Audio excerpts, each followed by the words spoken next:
Mendagri. Tahu nggak kalau sebelum mulai tadi nanya dulu sama Mas Gito sama Mas Rais. Ini hari Selasa ya? Oh ya Kamis. Nggak berasa emang lupa hari sampai ketemunya sama Mas Gita. Soalnya terus sama juga ketemu sama Mas Rais. Sampai lupa sama hari apa nih. Apa kabar? Baik Ya. baik. Agak merah mukanya. Jura tim sehat ya. Mudah-mudahan semuanya sehat terus ya. Mas Gita, Mas Rais, kemarin kan sempat banyak nih yang nanya-nanya. Jadi nyebutnya apa nih? Curaçao ini sebenarnya negara dari bagian mana dan ada di peringkat berapa sih? Kalau yang aku dengar kan peringkat 84 ya. Nah, cuman bisa dijelasin nggak sih Mas, ini negara itu negara bagian mana? Negara di Amerika Tengah, di Karibia ya. Ini kan sebenarnya masuk dalam negara apa namanya ya, persemakmuran Belanda ya, apa sih dalam kerajaan Belanda gitu, Nederland Antilles gitu ya. Akhirnya Curaçao, makanya kenapa punya sejarah, ada beberapa mantan pemain timnas Belanda yang tersohor kayak model Guus Hiddink maupun Peter Kluivert pernah melatih mereka gitu, karena memang ada kedekatan hubungan antara Belanda dengan Curaçao ini gitu. Dan banyak sekali para pemain dari Curaçao sendiri yang berkiprah di Liga Belanda terutama gitu. Oke. Jadi teman-teman Jebret Tim, bacaannya Curaçao ya. Jadi bukan Curacao atau bukan Curacao. Jadi Curaçao. Nah, ini dia FIFA ranknya ya. Indonesia 155 dan ini Curaçao-nya 84. Wow. Yang paling penting dia di atas kita ya. Karena penting kan kita ngelawan tim-tim yang ada di atas kita. Ya, buat peringkat FIFA ya. Mungkin kalau harus dilihat kilas balik tahun 2003 itu mereka masih 188. Peringkat 188 di saat Indonesia udah peringkat waktu itu peringkatnya masih 130-an ya.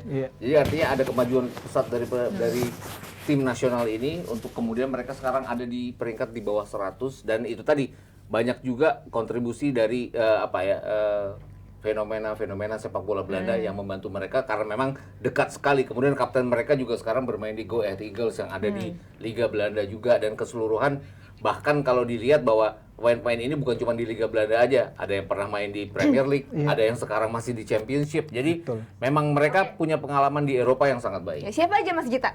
Kapten mereka Cuco Martina.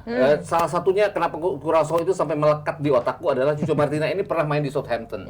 Southampton itu pernah mengalahkan Arsenal 4-0 di tahun Desember 2015 dan Cuco Martina itu menciptakan gol yang sangat spektakuler dari luar kotak penalti.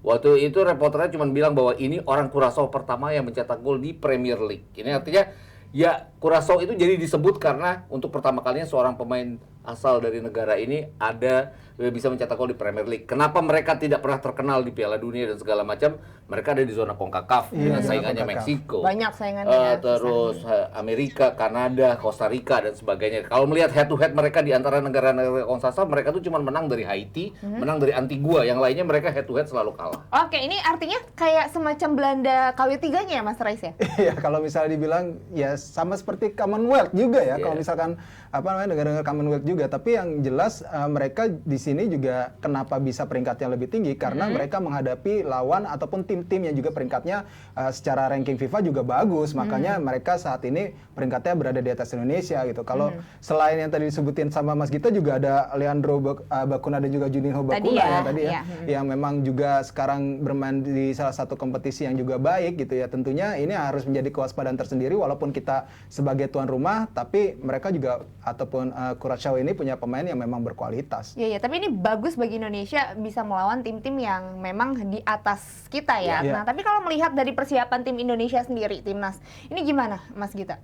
Kalau melihat apa yang sudah dilakukan oleh Shin Tae-yong dalam beberapa tahun terakhir ini, terlepas dia belum bisa menjadi juara yang sangat kita damba-dambakan di AFF, tapi kan ada progres dari tim ini. Kemudian banyaknya pemain kita yang juga bermain di luar. Ada 5 pemain yang dipanggil oleh Shin Tae-yong bermain di luar, itu pasti punya pengalaman sendiri. Menang atau tidak, kalau menang akan sangat menguntungkan karena kita berhadapan dengan peringkat yang jauh lebih tinggi, dan kalau menang akan mengangkat peringkat FIFA kita. Bahkan kalau draw sekalipun ini yang aku pikir bahwa ini bagus sekali dalam 2 pertandingan berhadapan dengan tim yang udah lama kan kita tidak berhadapan dengan tim-tim dari luar yang peringkatnya di atas kita. Kalaupun ada peringkatnya di atas kita hanya berhadapan dengan Vietnam, kemudian berhadapan dengan Thailand di competitive game, bukan di friendly. Iya, Mas Rais, kalau Mas Rais melihat persiapan Indonesia sendiri seperti apa, Mas? Iya, kalau lihat persiapan sih sebenarnya sudah baik ya, sudah ideal lah kalau untuk ukuran uji coba FIFA Matchday gitu, melihat dengan padatnya kompetisi gitu. Tinggal bagaimana Coach Shin Tae-yong memaintain saja gitu. Yang gue lihat juga di sini adalah dalam pemilihan lawan ya. di sini kecerdikan sih sebenarnya. Gue harus akuin di sini ada kecerdikan dari PSSI ataupun dari mungkin Dirtek dalam memilih lawan gitu. Dengan negara yang mungkin kurang begitu terkenal tapi peringkat FIFA-nya oke gitu, dan mungkin secara hitung-hitungan kita masih bisa melawan ataupun mendapatkan hasil kemenangan, ini salah satu pilihan yang cerdik kan, karena waktu itu banyak yang mungkin ya membuli dan tanda kutip ya. Karena ini negara mana sih yang diajak uji coba gitu, Curaçao gitu, baru dengar negara ini gitu. Mungkin Intan kita baru dengar sekarang. Ternyata ranking FIFA-nya. Ternyata ranking FIFA-nya 84 dan memang para pemainnya juga oke gitu. Dan nama-namanya ya. Iya, dan kita berhasil mengajak mereka yang jauh dari Amerika Tengah sana mau datang jauh-jauh ke Indonesia gitu untuk bertanding 2 kali. Ini adalah hal yang positif sebenarnya. Salah satu strategi yang bagus yang diharapkan bisa dimaksimalin sih sebenarnya. Iya. Ini Mas Gita juga melihat kecerdikan ini artinya ya. Dari segi ranking di atas kita, tapi bisa dibilang yang kita paling tidak bisa cukup menyeimbangkan lah ya kalau melihat kualitas. Agak salut juga ya bahwa akhirnya kita bisa berhadapan dengan tim yang setidaknya bisa membuat kita mendapatkan pelajaran ya. Kita kan pernah berhadapan dengan tim nasional Belanda di tahun 2013 ya kalau nggak salah, dalam sebuah friendly di itu. Tapi udah lama banget kita tidak berhadapan dengan tim-tim yang memang ya, kalaupun kita berhadapan dengan tim-tim ASEAN kan, Vietnam dan Thailand udah lama juga kita tidak dalam pertandingan persahabatan, selalu dalam kompetitif game. Ini kemudian kalau melihat pada saat mereka datang, mereka bahkan terkagum-kagum dengan sambutan dari fans Indonesia ya. Ini artinya tim ini sebenarnya memang sangat tidak dikenal di dunia. Kenapa ya? Karena itu mereka ngumpet di balik Meksiko, ngumpet di balik Costa Rica, ngumpet di balik Kanada. Jadi tidak menonjol, tapi sebenarnya satu persatu individunya ya sangat menonjol. Bahkan ada bek kanan mereka yang tidak bisa dibawa ke sini ya. Quincy Hartman ya kalau tidak salah, karena tidak diizinkan oleh Feyenoord karena masih dalam keadaan cedera. Ini artinya Feyenoord itu kan papan atas untuk Eredivisie ya. Tanya Coach Justin deh. Pasti dia akan bilang, walaupun artinya ini benar-benar gambaran bahwa kita akhirnya berhadapan dengan lawan-lawan yang bisa menjadi pelajaran bagi timnas kita. Iya, ini kemarin juga Feyenoord ikut final WCL ya. Iya, betul. Oke. Nah, ini Mas Gita kalau ngelihat pemain-pemain kan tadi ada beberapa nama yang masih kita sebut ya sama Mas Rais juga. Terus ada juga tadi Kenji ya. Kenji juga ex Manchester United kita tahu. Terus udah gitu ada juga Nathan Markelo, ada Justin Eugenia coach ini Justin. Ada juga Quilincy ya, panggilannya Quilincy. Oh, ini dia. Ini Kenji ini lagi di Manchester United Junior ini dia. Ya, karena kan dia saat itu di MU ya. Nah, ini tapi kalau melihat lawan-lawannya yang punya kualitas individu yang bisa kita bilang ya oke lah gitu ya, pernah punya pengalaman di tim-tim yang cukup besar. Ini melihatnya seperti apa Mas Gita untuk menghadapi tim-tim ini? Iya, pemain-pemain ini. Artinya ya ini kesempatan bagi pemain-pemain kita ya. Ini kan tim yang nantinya dipersiapkan untuk menghadapi Piala Asia ya, putaran final Piala Asia. Dengan berhadapan dengan lawan yang peringkatnya di bawah 100 ya, ini akan sangat memadai. Kemudian kalau dilihat lagi ke depannya adalah nggak usah memikirkan kalah, nggak usah memikirkan bahwa peringkat FIFA kita akan naik atau tidak. Yang jelas bahwa ini pertandingan persahabatan yang bisa jadi acuan bahwa apa yang sudah ditanamkan oleh Shin Tae-yong berhasil dengan baik. Kemudian kalau melihat, jangan juga dilihat bahwa head to head mereka kita 5 kali bermain lawan siapa, karena nggak apple to apple. Karena mereka kalahnya itu kan pada saat mereka bermain di Gold Cup ke Curaçao ini. Kemudian mereka juga pernah ditahan imbang oleh Vietnam. Kalau mau lihat head to head ya, kita juga kalah sama Bahrain. Sama Bahrain. Kita kan pernah menahan imbang Vietnam juga. Jadi artinya ya apple to apple-nya diambil yang mengenakan kita aja lah. Biar pede juga ya. Tapi ini kalau yang diharapkan sama Mas Rais dan Mas Gita untuk para pemain timnas Indonesia nih apa? Karena kan kita tahu ini uji coba ya.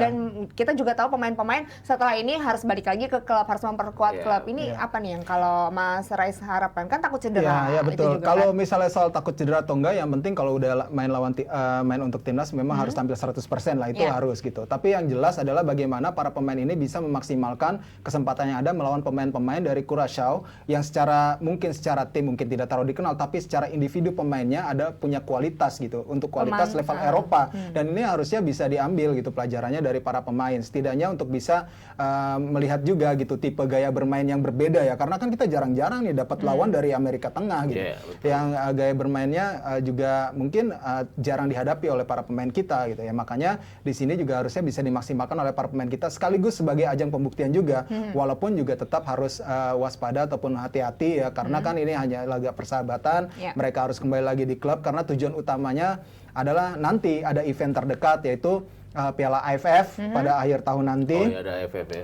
Ya, kemudian akan menghadapi Piala Asia tahun depan gitu ya. Tentunya ini harus bisa dimaksimalkan dengan baik oleh para pemain kita. Ya, kalau Mas Gita sendiri harapan untuk para pemain di laga ini apa, Mas? Ya, pelajaran ya. Artinya ya kesempatan bagi mereka, kemudian bagaimana mereka harus berhadapan dengan lawan-lawan yang sudah biasa bermain di Championship, walaupun Championship itu kasta kedua Liga Inggris, tapi kan jelas bahwa mereka kompetitif secara keseluruhan. Kemudian ada beberapa pemain yang juga bermain di Liga Portugal seperti Boavista.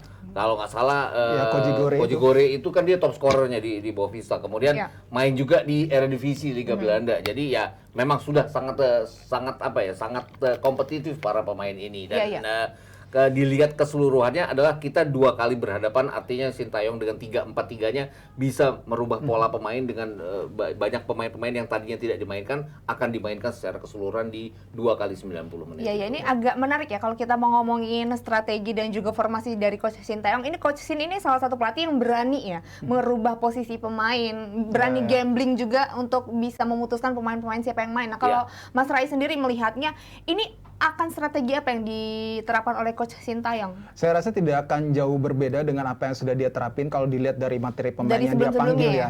Pasti dia akan mengandalkan 3 bek tengah yang kuat ya, Farudin, Rizky Ridho, ataupun nanti dilihatkan dengan Elkan Bagot atau Muhammad Ferrari, pemain baru yang dari junior yang dari junior akhirnya mendapatkan kesempatan untuk panggilan pertama untuk memperkuat timnas senior. Ini juga tidak terlepas dari performa dia bersama Persija ya.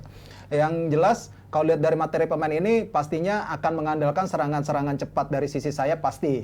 Itu udah pasti karena ada Sadi Ramdhani, ada Yakob Sayuri apalagi di situ. Yang menarik adalah melihat nanti kiprah dari para striker sebenarnya yang dipanggil saat ini. Setidaknya kan ada Dimas Derajat, Muhammad Rafli, dan juga ada Ramadan Sananta nih. Debutan juga yang akhirnya dipanggil, begitu juga Dendi Sulistiawan yang akhirnya dapat panggilan kembali berkat performa dia yang bagus bersama Bayangkara FC gitu. Yang jelas strategi tidak akan berubah secara skema, tapi pendekatan permainannya nanti yang akan kita lihat apakah akan menunggu terlebih dahulu karena secara kualitas kan kita tahu secara individu pemain-pemain tadi atau langsung memberikan tekanan. Ini yang menarik untuk ditunggu. Menarik ya, nanti akan seperti apa. Nah, ini prediksi line up ya dari dari Jebret Media maksudnya, Jebret Media Tim. Ini adalah, tapi kalau Mas Gita sendiri akan ada kejutan starter nggak dari Coach Sin? Karena ini Coach Sin kan seneng banget gitu loh, kayak rotasi pemain, terus merubah posisi. Kemarin di GBT juga agak surprise juga waktu pertandingan pertama lawan Timor Leste aja dia udah pasang Robbie Darwish sebagai center back ya, satu dari 3 center back. Padahal kalau kita lihat di Persib kan Robbie Darwish itu lebih di sisi sayap. Tapi kalau melihat sekarang sih kayaknya 3 di belakang ini pasti akan terus-menerus. Kemudian Nadio juga, dan yang menarik mungkin di depan ya. Kan selama ini di AFF ataupun di Under 23 bukan di Under 23 dan AFF kan bagaimana Coach Sintayong sulit menemukan pemain nomor 9. Ini yang sekarang udah ada dalam diri Dimas Derajat. Artinya di tengah maraknya pemain-pemain asing ataupun pemain Indonesia yang keturunan asing seperti Ilyas Spasuzjevic, ini Dimas Derajat muncul walaupun masih belum bisa bersaing dalam jumlah gol, tapi jelas secara konsisten dia mencetak gol. Ini pantas dilihat. Iya, tadi kan itu ada skema 3-4-3 ya dari Jebret Media Tim. Ini kalau Mas Rai sendiri setuju nggak dengan nama-nama yang ada tadi? Iya, kalau melihat setuju ya setuju. Cuma pasti yang akan saat ini menjadi sorotan adalah Muhammad Rafli. Karena Muhammad Rafli ini harus diakui ya, di klub aja dia itu jarang mendapatkan kesempatan. Terus kalau gue nggak salah itu sekitar 3 kali dia baru dapat kesempatan bermain atau 6 kali ya, saya lupa. Tapi itu masuk dari bangku cadangan, jumlah golnya pun tidak ada gitu dibandingkan dengan rekan satu timnya Dedi Setiawan misalnya, dan dia bisa dipanggil. Ini pasti akan ada sesuatu dalam hal pasti Sintayong melihat ada kelebihan yang mungkin tidak dilihat oleh orang lain gitu dari kacamata pelatih. Akhirnya tetap memanggil Muhammad Rafli yang nantinya mungkin akan bisa dimaksimalkan ketika melawan Curaçao gitu. Ya ini yang mungkin dilihat oleh Sintayong yang mungkin tidak dilihat oleh banyak orang. Ini yang kita tunggu, apakah Rafli bisa membuktikan gitu kapasitas dia ketika dipanggil timnas Indonesia saat ini, ketika nanti dipercaya bermain. Ya ini dipanggil tapi kemungkinan dimainin nggak nih Mas Gita kalau melihat? Pasti uji coba, pasti akan dimainkan. Kemudian yang menarik dari pola tadi yang udah dibikin sama Abra, terlepas apapun, gue juga setuju bahwa tidak ada Gia yang bikin. Tidak ada Rahmat. Oh Gia ya? Gia yang bikin. Aduh maaf. Aduh. Suami Gia yang bikin, luar biasa. Coba kita lihat lagi tadi susunannya boleh dari Mbak Gia. Dan ini kan kalau ini dia. Ini di ada depan Klok, Witan, ada di Kambuaya. Madrid. Kemudian di belakang ada Elkan, ada Rido, ada Fahrudin. Oke. Bahkan Sintayong kalau ini sampai terjadi bahkan bisa tidak menurunkan Rahmat Irianto. Padahal kalau kita lihat kan Rahmat Irianto nanti akan jadi pengejut ya pada saat kita harus melakukan. Karena Rahmat Irianto punya kemampuan untuk bisa bermain di sayap, untuk bisa bermain di tengah, untuk bisa bermain di center back. Itu terlihat lah pada saat dia memperkuat Persib berapa kali dia melakukan apa yang namanya opening yang memang tidak bisa dimanfaatkan oleh pemain Persib. Tapi dia memang sangat bagus. Iya, tapi kalau Mas Rais sendiri ada nama yang mau Mas Rais masukin nggak? Karena kemarin kan kalau kita bilang masalah sebagai starter ya, kalau bilang masalah mengejutkan, oke Sintayong suka kayak jeli gitu lah, tahu kapan pemain harus masuk. Nah kalau Mas Rais sendiri melihat starternya ada yang perlu ditambahin nggak? Atau diganti, ditukar maksudnya? Oh, kalau dari squad yang ada atau yang belum dipanggil nih? Yang tadi yang ada, yang dibikin sama Bagie? Kalau dari 23 pemain. Dari 23 pemain yang ada ya. Dari 23 pemain yang ada sih Helet itu udah oke ya. Kalau misalnya ngelihat yang tadi ya, yang tadi sudah ada di situ gitu. Memang itu salah satu yang sudah ideal lah dari skema ataupun dari komposisi pemain yang ada gitu. Bagia juga udah hebat juga sih prediksinya. Sound siaran nih, gak diganti-ganti. Oke, ini nih ada di Mas Derajat, Witan, Arhan, Kambuaya, Klok, Asnawi. Udah posisi yang udah kayaknya standar bagi Sintayong ya. Sebenarnya paling pun kalau ada kejutan adalah nanti mungkin akan dimainkan Marcelino Ferdinand atau Sarian Abimanyu. Sarian Abimanyu juga lagi oke sih sebenarnya karena Kambuaya juga kan masih drop nih, masih flop mainannya di Persib gitu. Ya tentunya mungkin itu yang akan menjadi biasanya agak dikedepankan mungkin Sarian Abimanyu mungkin nanti. Oke, nanti kita lihat ya gimana penerapan starter dari Coach Sintayong ini patut ditunggu ya dan formasi apa yang mau digunakan. Nah tapi kalau kita lihat dari pemain-pemain yang dipanggil dari luar negeri, ini ada 6 kan? Ya, ada 6 ya, ada 6 semuanya. Nah ini kalau Mas Gita sendiri melihatnya apakah akan mendominasi nanti ya pada saat pertandingan? Iya, yang jelas. Egy kan berapa kali di AFF juga dia lebih sebagai cadangan. Dibandingkan dia sebagai pemain inti. Kemudian kalau kita lihat Elkan Bagot dengan ketinggiannya, aku pikir dia akan dimainkan karena ada Rizky Ridho dan juga Fahrudin yang juga kuat di belakang dengan postur mereka, jadi pasti imbangannya adalah Elkan Bagot sendiri. Ini yang membuat dan ini pasti kalau kita lihat Asnawi sayap akan milik Asnawi dan juga Pratama Arhan. Memang mereka terlihat akan sangat mendominasi. 5 bahkan akan dimainkan kecuali Egy mungkin ya di babak kedua akan dimainkan nanti. Oke, ini setuju ya Mas Rais? Kemungkinan besar Egy akan dicadangkan. Iya benar. Bisa jadi kemungkinan Egy akan dicadangkan. Tapi terkadang Coach Sintayong juga suka dengan gaya permainan Egy. Agak sulit untuk ditebak gitu. Bahkan bisa jadi nanti Sadil dengan Yakob Sayuri yang didahulukan karena untuk mengejar gol cepat gitu. Mungkin akan dicoba lebih dahulu. Nanti kalau misalkan mengalami kebuntuan, ada pergantian-pergantian yang mungkin Egy akan masuk bersama dengan Witan gitu. Iya. Tapi kalau kita melihat tadi kan juga dari pemain-pemain Curaçao sama Indonesia untuk dari postur badan juga nggak terlalu jauh ya, nggak terlalu jauh. Tadi juga bisa di backup sama Elkan Bagot juga ya tadi ya. Iya pasti Elkan Bagot ya secara postur kita sudah oke. Fahrudin, Rizky Ridho gitu ya, itu adalah back tengah yang memang sudah mumpuni lah. Ditambah lagi Ferrari yang masih muda ya gitu. Ya kalau saya melihat sendiri sih di laga ini harusnya kita bisa setidaknya mencuri poin gitu, bisa mengimbangi lah permainan dari Curaçao sendiri. Iya Mas Gita, tapi kalau kita tadi sebut nama Ferrari ini kan oke lah, dia kemarin di Under 20. Tapi ini masuk ke senior, bisa mengimbangi nggak nih Mas? Di Persija dia bisa ya, artinya dengan Persija dengan solidnya lini belakang, solidnya lini belakang Persija kan salah satunya adalah rotasi yang bisa dilakukan dengan sangat baik oleh Thomas Doll karena adanya Ferrari. Artinya mereka punya 3 center back utama, tapi kemudian Ferrari juga bisa masuk ke sana. Dan jelas sekali ini yang sangat menguntungkan bagi Sintayong bahwa ada banyak pilihan itu. Kemudian bukan cuma dari lini belakang, lini depan juga. Ya itu tadi missing link kita kan sebenarnya nomor 9 itu ya.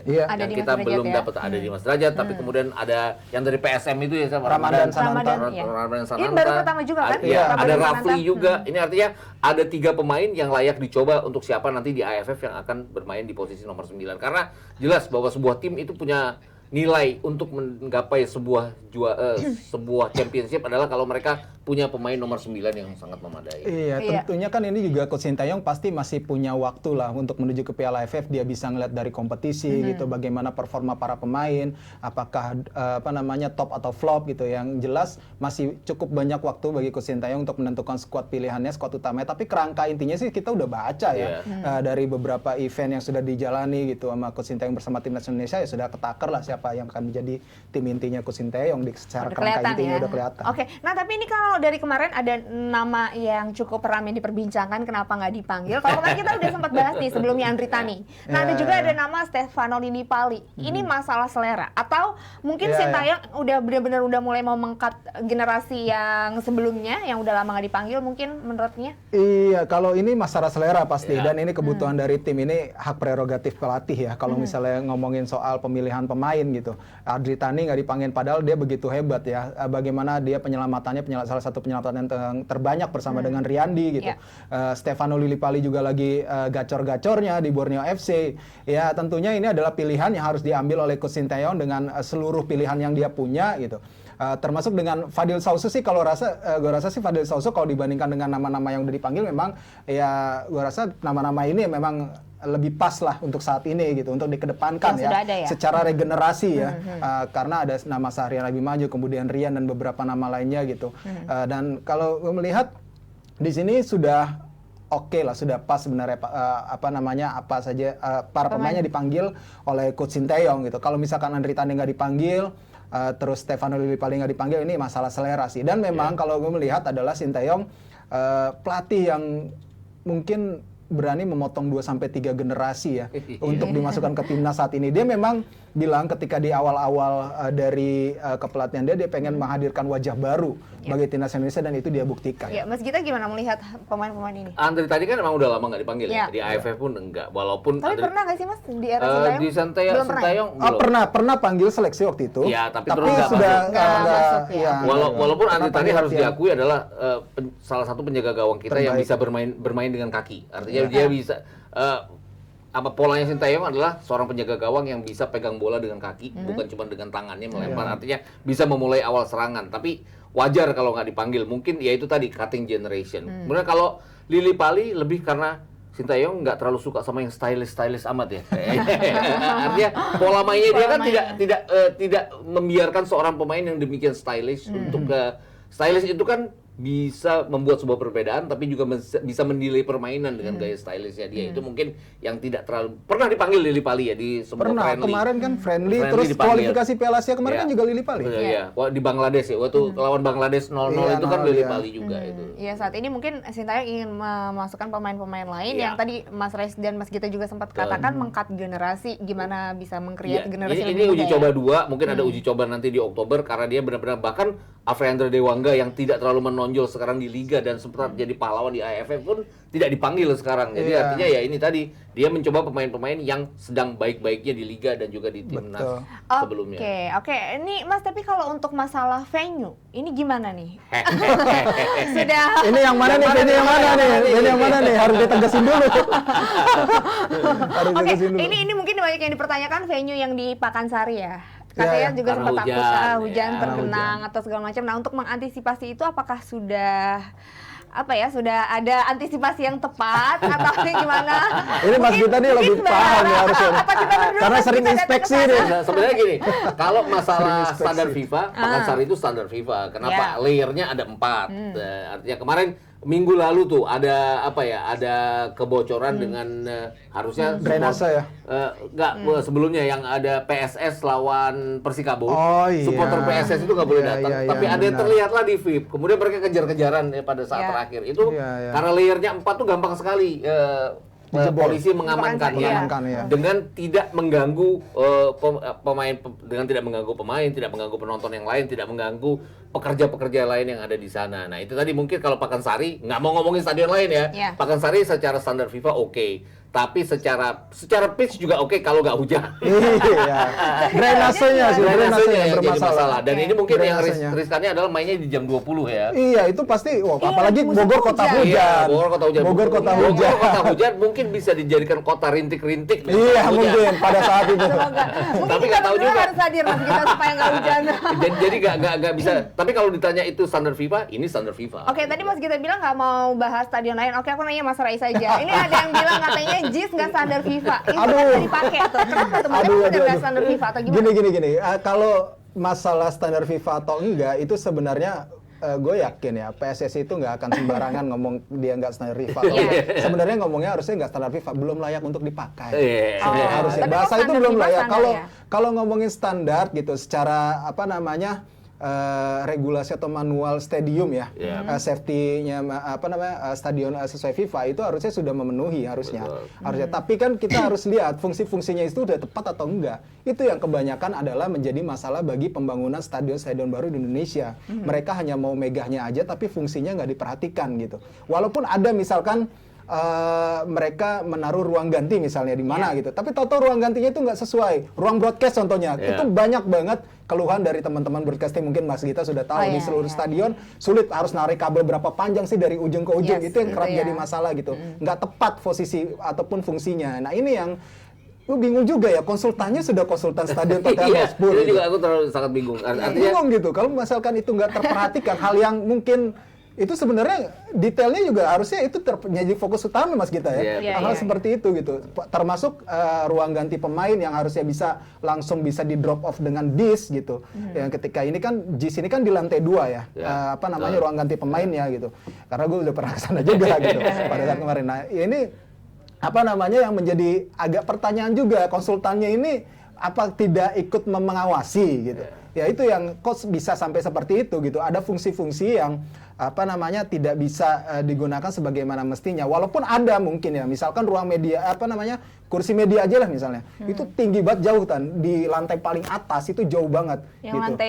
lantai Kan ada 8, lantai 8. Karena gue udah kesana juga, lantai 8 itu ya jauh, terlalu jauh gitu. Dan kalau misalkan ngomong fungsinya ya harus bisa dibuat lebih tepat lagi. Ini sebenarnya tinggal bagaimana dari Pemprov ataupun Jakpro gitu bisa mengakomodasi apa sih yang menjadi saran dari PSSI sehingga nantinya bisa digunakan untuk timnas gitu. Iya. Tadi Mas Gita kenapa? Ya itu tadi kalau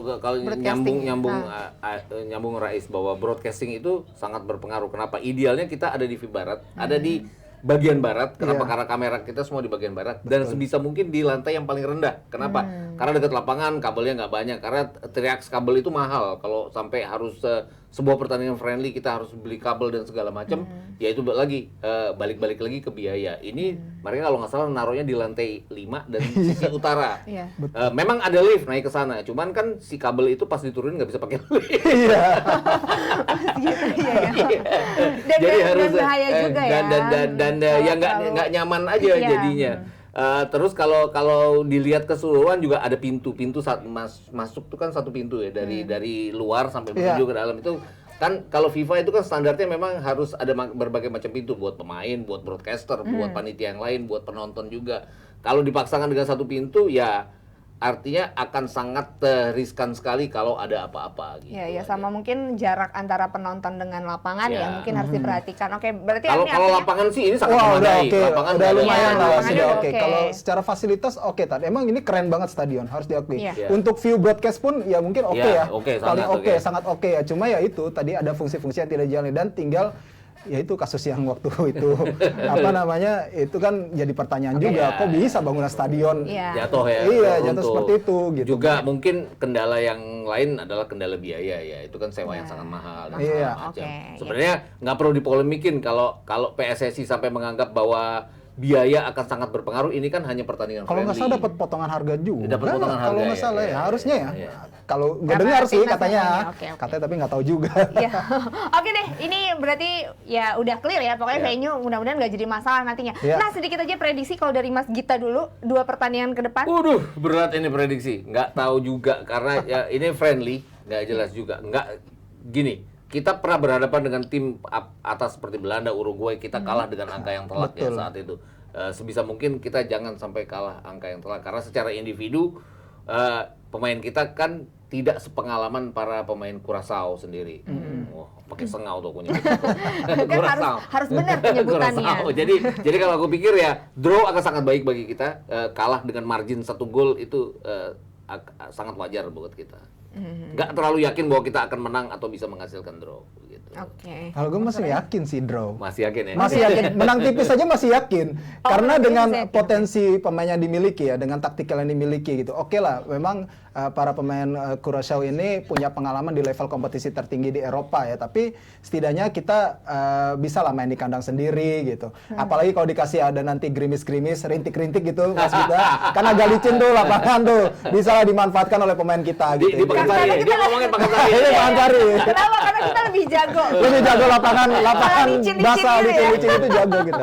Iya, mudah-mudahan lah ini bisa jadi keuntungan buat kita ya. Iya. Kita doain aja mudah-mudahan lancar-lancar terus. Kita nonton ya Mas ya, harus Iya. nonton nanti. Mudah-mudahan. Yang di sini. Ya, Oke, nah sambil kita nunggu jeda internasional nih, kita lihat juga nih ada jadwal tanggal 2 Oktober. Wah. 1 Oktober atau 2 Dua. Oktober? Dua, jadinya. dua jadinya 2 Oktober.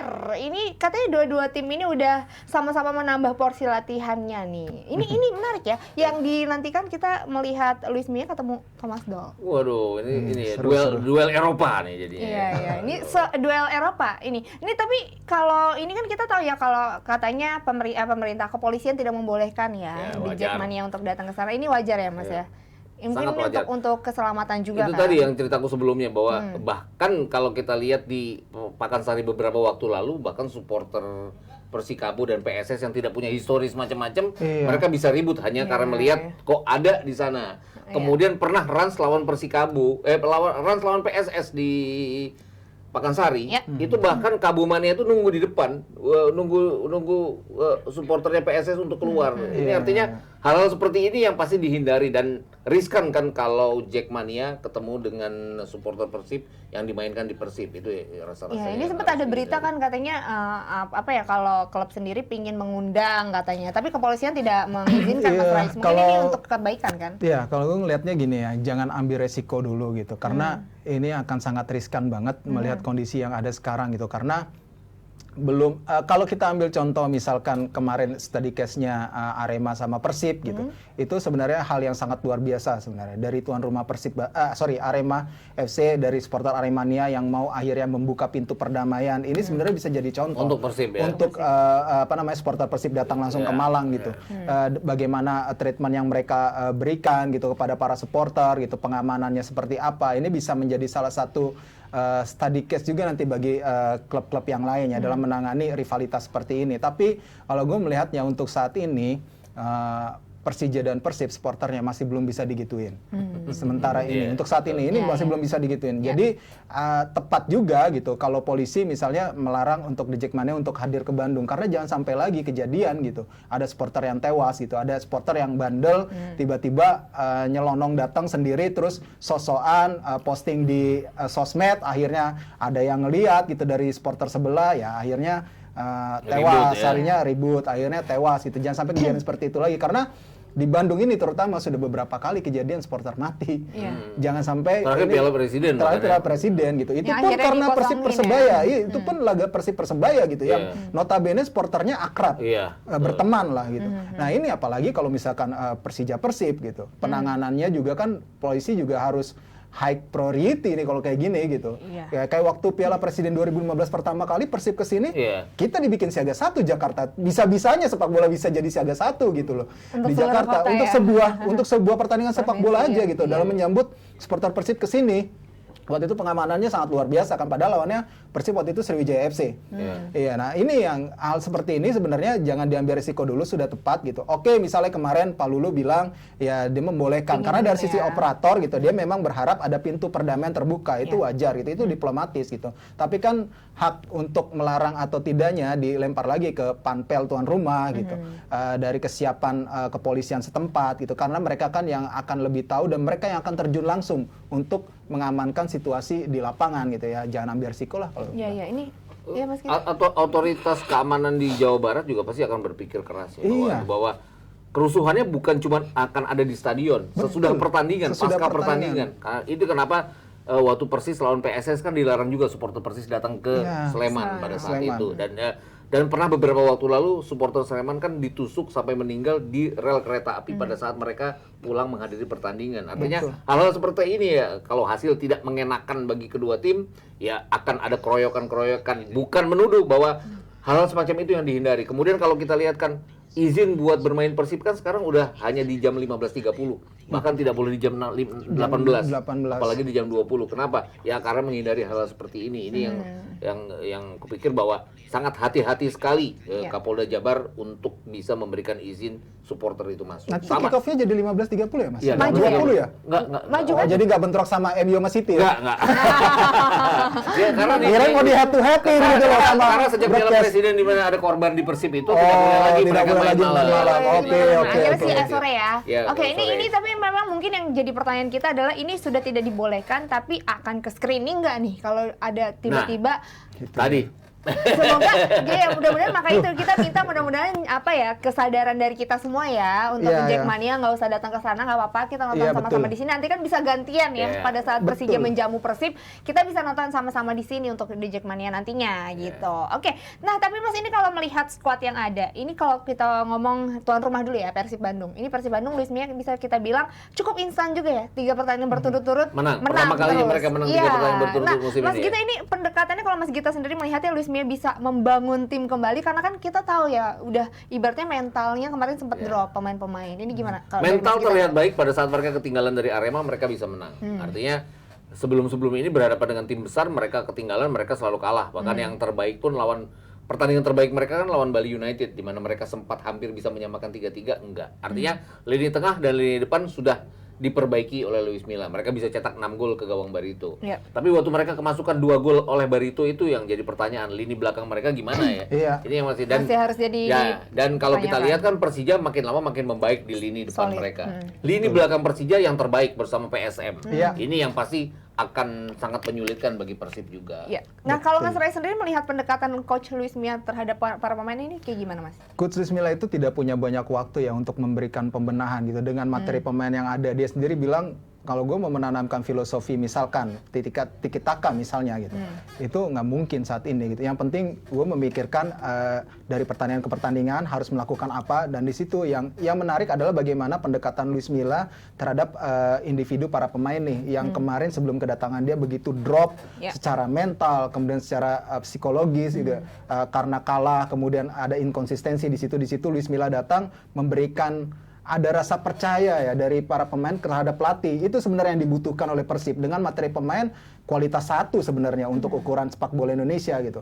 Dan akhirnya itu mampu dijawab Luis Milla dan dia mampu membangun chemistry itu dengan begitu baik di tim Persib saat ini hingga akhirnya mendapat 3 kemenangan beruntun termasuk di kandang Arema yang bisa dibilang sangat sulit sebenarnya harusnya diraih gitu. Secara taktikal juga Luis Milla juga membuktikan kecerdikannya ya sebagai seorang pelatih yang memang sudah berpengalaman gitu. Dan ini akan menarik ketika bertemu dengan Thomas Doll yang memang juga secara taktikal juga sudah baik, timnya juga lagi bagus-bagusnya gitu.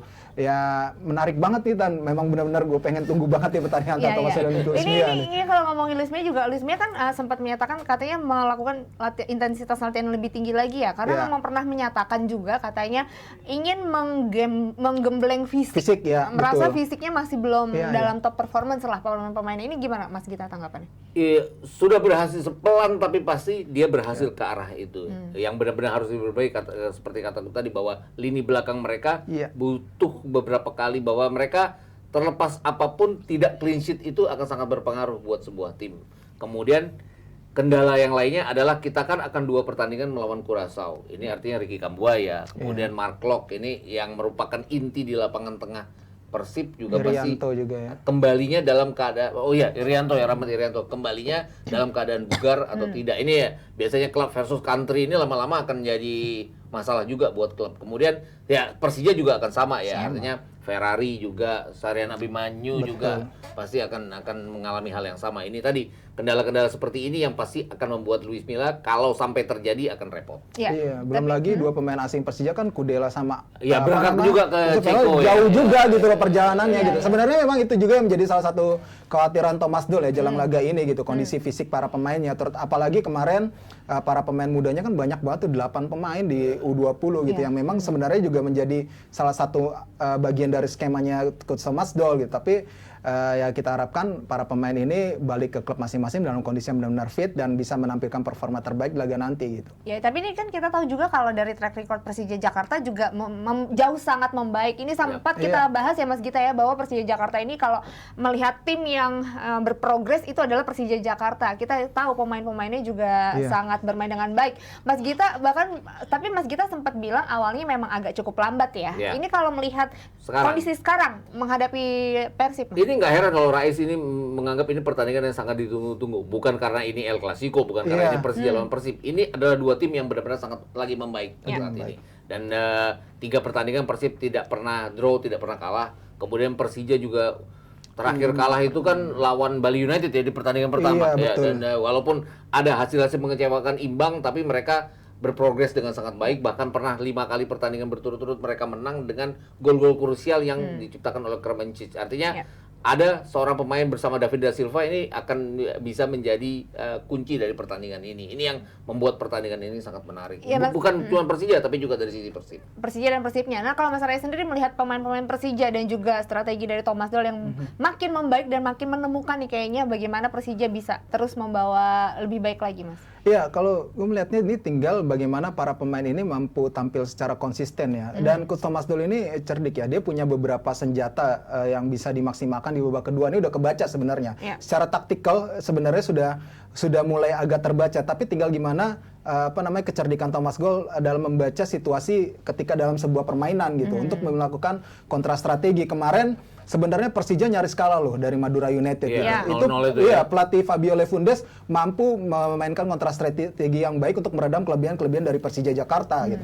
Dan Persija sendiri punya beberapa pemain yang kemungkinan besar akan menjadi senjata di babak kedua seperti Rico Simanjuntak dan juga Ricky Cawor. Ini yang kadang-kadang menjadi andalan bagi Thomas Doll sebagai kartu as untuk membongkar pertahanan ketika pertahanan lawan sudah mulai lengah ataupun dalam kondisi fisik terkuras. Makanya di sini juga akan menjadi kunci nih lini belakang dari Persib nih, harus waspada nih dengan Ahmad Jufrianto, kemudian beberapa pemain lainnya atau pemain muda juga yang bermain di situ nih, Kuipers juga nanti mungkin harus lebih waspada lagi dengan strategi ataupun serangan dari Persija Jakarta yang saat ini memang sedang garang-garangnya juga gitu. Ya, ini tadi kalau ngomongin Rico Simanjuntak ini memang kemarin juga di laga sebelumnya Coach Thomas Doll masukin di babak kedua kan Mas Gita. Ini artinya Thomas Doll juga sosok pelatih yang jeli melihat bagaimana lawannya, bagaimana pemain bisa menjadi kartu as tadi yang kayak Mas Rais sebenarnya apa yang sudah dilakukan oleh Persija melawan Madura United jauh lebih berat dari pertandingan Persib lawan Arema ya.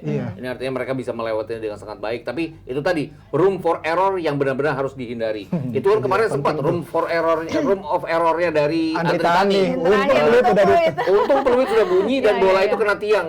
Kalau bola itu tidak kena tiang, rebound kan nggak boleh dilanjutkan. Tapi kalau bola itu langsung masuk, wasit bisa berpikiran lain. Udah pasti gol. Udah pasti gol, dan itu hal-hal seperti ini yang harus dihindari. Persib juga sama tadi yang dibilang oleh Rais bahwa Ahmad Jufrianto, kemudian Nick Kuipers kan sering melakukan blunder yang tidak perlu pertandingan melawan tim besar, dan ini yang benar-benar harus diminimalis sebanyak mungkin. Bukan pemain ini aja, wasit juga harus tidak ada room for error ya. Ya itu dia, itu paling penting. Karena sering sekali bimbing-bimbingnya itu kan dua asisten, kemudian dua wasit tambahan itu.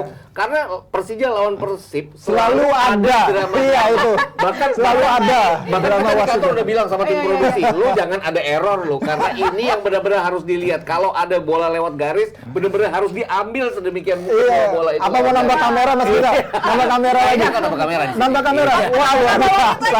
Nambah wasit lagi enggak? Itu tadi semuanya tidak boleh ada room for error. Ini pressure ya buat wasit yang dipilih nanti di laga itu. itu. Harus wasit terbaik sih, harus wasit terbaik benar. Untuk memimpin laga sebesar ini harus wasit terbaik.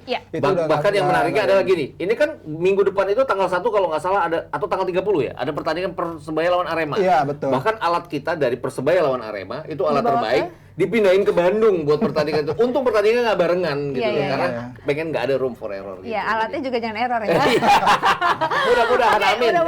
Mudah-mudahan semuanya lancar. Itu tadi kata Mas Gita dan Mas Rais, nanti kita bakalan bahas lagi lebih dalam ya buat hari Selasa depan. Oke, berarti makasih banyak udah nonton. Kita doain mudah-mudahan Indonesia menang lawan Curaçao. Dan juga Liga 1 nantinya setelah jeda internasional bisa berjalan dengan mulus. Makasih udah nonton. Sampai ketemu lagi hari Selasa. Dadah.